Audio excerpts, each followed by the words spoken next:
بسم الله الرحمن الرحيم. ويل للمطففين الذين إذا اكتالوا على الناس يستوفون وإذا كالوهم أو وزنوهم يخسرون ألا يظن أولئك أنهم مبعوثون ليوم عظيم يوم يقوم الناس لرب العالمين. كلا إن كتاب الفجار لفي سجين وما أدراك ما سجين كتاب مرقوم. ويل يومئذ للمكذبين الذين يكذبون بيوم الدين وما يكذب به إلا كل معتد أثيم إذا تتلى عليه آياتنا قال أساطير الأولين. كلا بل ران على قلوبهم ما كانوا يكسبون.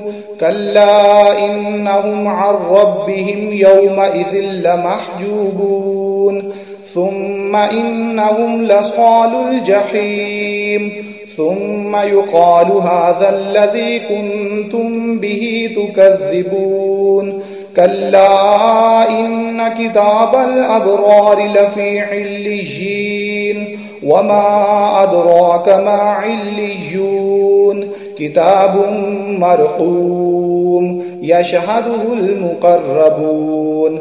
إن الأبرار لفي نعيم على الأرائك ينظرون تعرف في وجوههم نظرة النعيم يسقون من رحيق مختوم ختامه مسك وفي ذلك فليتنافس المتنافسون.